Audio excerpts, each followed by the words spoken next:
पूरे देश में। पहले तो खैर ज़्यादा था, अभी कम हुआ है, लेकिन है तो अभी भी, कोई इसको नकार नहीं सकता। आप क्या सोचते हैं भ्रष्टाचार के बारे में? जो हम अंग्रेज जब यहाँ देश पे रहे, उसके बाद वो चले गए, वो एक विरासत के तौर में इन भ्रष्टाचार करना हमारे देश को सिखा के गए। इससे पहले शायद इतना भ्रष्टाचार नहीं होता था। जो हमारे बड़े बुजुर्ग जितना भी जो भी थे, कितने शांत सौम्य और सरल हुआ करते थे। कहीं भी वो उन्हें ये लगता था कि हम अपने जगह पे, देखो सबसे बड़ी बात है कि जो आदमी को जो काम दिया गया है, वो अगर उस काम को ये समझ करने लगे कि हमारी ड्यूटी है। भ्रष्टाचार अब ऐसे नहीं, भ्रष्टाचार लोग बागों की जो ब्लड है उसके अंदर बस गया है। बात यह है कि जैसे जो भी इंसान है जिसको सैलरी मिल रही है 50,000, 60,000, 1 लाख रुपए तक सैलरी मिल रही है, ठीक, कुछ लोगों का मूड ऐसा होता है कि 1 लाख सैलरी वाला, भाई सैलरी तो आपको महीने में मिलेगी, हमने आज सुबह से लेकर शाम तक ड्यूटी कर दी, ठीक है, जैसे हमारी सैलरी 60,000 है मान लो, हमने सुबह से शाम तक ड्यूटी कर दी तो हमारा 2,000 रुपये का काम हो गया, ठीक, हमें वो महीने में जाके 60,000 मिलेंगे जाके। लेकिन कुछ लोगों की मानसिकता ये है कि सुबह से लेके शाम तक उन्होंने अगर काम किया और अगर उन्हें 1,000-2,000 रुपए डेली का उन्हें को नहीं मिला तो वो ये सोचते हैं कि आज का यार साला हमारा दिन ही बेकार हो गया है। भाई काय का तुम्हारा दिन बेकार हुआ? भाई तुम्हें जब जो तुम्हारा काम जो दायित्व है वो तुम्हें दिया गया है, तुमने सुबह शाम से काम किया, उसका तुम्हारा एक पक्का हो गया, वो आपको मिलेगा। और नंबर 2 बात ये है कि जो सामने वाला भी आदमी है, कई लोगों की मानसिकता ये बन गई है कि उनका कोई अगर काम है, ये हमने अनुभव किया है अपना, और अगर उनका भी कोई काम है तो वो ये पूरी कोशिश करते हैं, आप उनसे कितना भी बताइए कि भैया नहीं आपका काम बिल्कुल हो जाएगा, वो ये कोशिश करते हैं कि हम इनको काम हमारा श्योर तब है जब मतलब कुछ ले लेगा। तो ये मानसिकता दोनों लोगों को बदलनी पड़ेगी।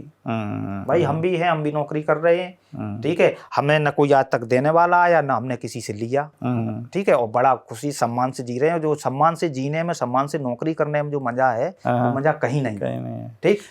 इस पे एक हमने कविता भी लिखी है। अच्छा, सुनाइए उसको। तो कविता लिखी है, कविता देखो हम आपको सुनाते हैं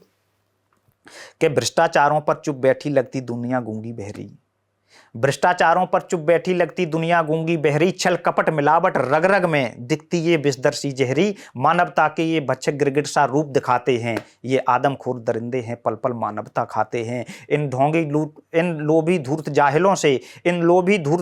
से दस्कंदर भी शर्माता है, इनकी प्यास बुझाने से तो सागर भी घबराता है, निज मान प्रतिष्ठा मर्यादा से नाता तोड़ चुके हैं ये, भ्रष्ट गजनबी और डायर को पीछे छोड़ चुके हैं ये।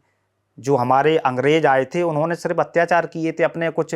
व्यापार के लिए, हम लोगों को गुलाम बनाने के लिए, लेकिन इन्होंने तो भाई पूरे देश का साला बंटा ढार करने पे जो जिसके जहां जगह मिल रही है, कुछ लोगों की है ये मानसिकता। और ये इसका स्तर कितना है देखिए, कहां कहां पे है और किस लेवल पे है, कहां कहां पे है, कि भ्रष्टाचार कहां कहां तक है कि भ्रष्टाचारी नदियां पर्वत झरनों को खा जाते हैं। जितनी भी योजनाएं आती हैं, हमारी गवर्नमेंट की योजनाएं आती हैं, आपने सुना होगा गंगा जी की सफाई, यमुना जी की सफाई के लिए, देश के जल संरक्षण, जल जो है उसका मतलब जो नदियों की साफ सफाई के लिए, पर्यावरण को बचाने के लिए, कितना उसमें से आदमी जिसको जहां मौका मिलता है वो अपना वहां से उतना उसमें नहीं लगाता है ना। कि भ्रष्टाचारी नदियां पर्वत झरनों को खा जाते हैं, इनकी हद में पशु पक्षी और जंगल भी आ जाते हैं, वैद्य हकीम ने रोगी को कंगाल आज कर डाला है, औषधियों के व्यापारों में होता बड़ा घोटाला है, आटा चावल तेल मसाला सब में खूब मिलावट है, दूध दही भी शुद्ध नहीं, ईमान में घोर गिरावट है, कर चोरी करने वालों का दिखता खेल निराला है, और खनिज खनन के धंधों में भ्रष्टाचारों का निवाला है, खनिज खनन के धंधों में भ्रष्टाचारों का निवाला है। अब बात यह है कि इस पे हम कैसे कंट्रोल पा सकते हैं। भाई ये जो चल रहा है इसके लिए क्या क्या उपाय होने चाहिए, इसके लिए देखिए हम आपको उपाय बताते हैं कि प्रजा प्रशासन और शासन के मध्य न कोई दूरी हो। सबसे बड़ा बात यह है कि एक आम आदमी है, ठीक,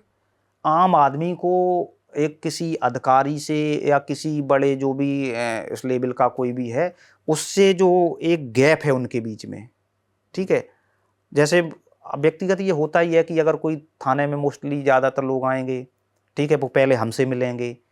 ठीक है, हमसे कहेंगे साहब से हमारी ये बात करवा दो, ठीक है, एक गैप ढूंढते हैं और एक वो मतलब एक अपना मीडिएशन ढूंढते हैं कि जिसके द्वारा हम वहाँ तक पहुँच जाएं। और यही प्रजा के लिए भी है, कई कोई अपना वो उनकी जो भी सुविधाएं हैं जिसके लिए वो आदमी जाता है, अपने काम के लिए जाता है, तो वहाँ तक वो पहुँच ही नहीं पाता है, सीधा उससे डायरेक्ट कम्युनिकेशन नहीं हो पाता है, क्योंकि अधिकारी के अगर पास सीधे पहुँच जाएगा तो उसका काम सीधा डायरेक्टली जल्दी हो जाएगा। लेकिन अधिकारी भी कितने लोगों से मिल लेगा, उसके पास भी बहुत बहुत काम होते हैं। तो इसमें ये कोशिश की जाए कि उसका जो कम्युनिकेशन गैप है ये थोड़ा कम हो, कि प्रजा प्रशासन और शासन के मध्य न कोई दूरी हो और विभागों के अंदर में जनशक्ति भी पूरी हो। सबसे बड़ी बात ये होती है कि आपको एक कोई बाबू जैसे नौकरी कर रहे हैं, उस पे इतना काम है कि वो 3-3 लोगों का काम अगर अकेले कोई आदमी देखेगा तो भाई हर आदमी, आप कहोगे कि हमें वो फाइल निकलानी है, कोई कहेगा हमें ये काम करवाना है, तो मेन सी बात है, हम आप वो कहेगा कि भाई आप कर लाना, तो आप कहोगे नहीं बाबूजी आप ही देख लो, आज ही देख लो। ये एक धीरे धीरे जो जरिया बनता है ये है कि प्रजा प्रशासन और शासन के मध्य न कोई दूरी हो और विभागों के अंदर में जनशक्ति भी पूरी हो, वेतन निर्धारण से पहले महंगाई का ध्यान भी हो और महकमों की भर्ती में प्रतिभा का सम्मान भी हो, निस्तारित हो सके मुकदमे, फास्ट ट्रैक सब कोर्ट बने, ऑनलाइन धन देन लेन हो, डिजिटल पे को सपोर्ट करें, भ्रष्ट दलाल मुल्क का बैरी और जो भी विदचारी हो, इनकी सारी संपत्ति पर बोर्ड लगा सरकारी हो। आपको यहाँ भी दिखाई दे कि ये इन्होंने संपत्ति भ्रष्टाचार से एकत्र की है, उसको सीधे राष्ट्रीय संपदा घोषित कर दिया जाए। अब इसमें हम चूंकि एक सैनिक हूँ तो उसके बारे में भी मैं उनको किस तरह से कहना चाहता हूँ, क्योंकि देखो ये वैसे तो मेरा पद बहुत छोटा है, लेकिन इस मुद्दे पर बोलने के लिए चूंकि मैं तभी बोल सकता हूँ जब उसमें मैं मतलब मेरे अंदर ये क्वालिटी है कि हमें बोलने की हिम्मत कर सकता हूँ। ठीक है, चिल्लाने को वो नहीं है कि कोई चिल्लाने के बाद कुछ हो, मन में कुछ हो और अंदर कुछ हो, ऐसे नहीं कोई बोल पाएगा। तो तब मैं कहता हूँ